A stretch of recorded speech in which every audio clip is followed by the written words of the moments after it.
The People's Liberation Army's electronic warfare unit has produced a list of targets for a coordinated attack against U.S. aircraft carrier strike groups.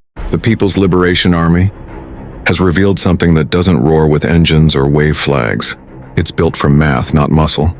Sometimes wars aren't won by those with the biggest ships, but by cold, ruthless equations.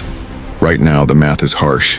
One American Ford-class aircraft carrier costs $13.2 billion. One Chinese JARI robotic warship costs $2.8 million. This math is changing naval warfare.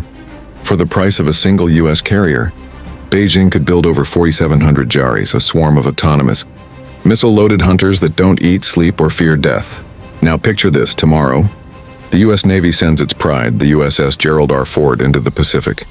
A nuclear-powered city of steel, carrying 75 jets and 4,500 sailors. It stands as the ultimate symbol of American strength at sea. Then, over the horizon, something strange comes into view. Not one enemy ship, not 10 but hundreds, then thousands. Sleek, 50-foot robotic warships glide in formation like a school of sharks. Each one is fitted with sensors, cannons, torpedoes, and vertical launch cells. Each is cheap enough to build by the hundreds, fast enough to overwhelm billion-dollar defenses, and smart enough to fight without human orders. What happens then? Does the carrier launch aircraft? Against what target? Does it fire interceptor missiles? Against which threat? When the defenses run out, what's left? That's the nightmare. U.S. warships were designed for duels. Massive ships against massive ships. But the JARI doesn't duel, it swarms. A swarm doesn't have to win clean. If even 1% breakthrough, dozens of missiles will hit targets. That's enough to cripple or sink the most advanced carrier at sea. The Ford class may be impressive: 100,000 tons of steel, nuclear reactors that last 20 years, an air wing that can strike anywhere on Earth. But it's also delicate, expensive, and slow to replace. The JARI, it's the opposite: modular and easy to replace. Produced like cars on an assembly line, if one sinks, China can roll out 100 more. This isn't the first time math has changed the course of wars.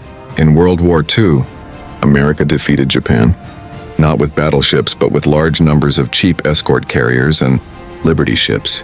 Now China is using that same strategy, turning the tables on the US. There's also a hidden danger: autonomy. The JARI doesn't wait for orders from Beijing.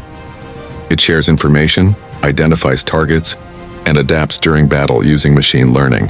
It makes decisions in seconds while human admirals take minutes or hours to debate.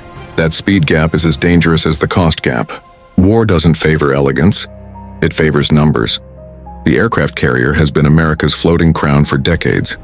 A fortress, a symbol, a tool of intimidation, but symbols can be broken. In the math of modern warfare, 13.2 billion versus 2.8 million doesn't show dominance. It looks like a warning. The Pacific is no longer a chessboard where the carrier is queen. It's an ocean where swarms change the rules. In that ocean, the math may have already won,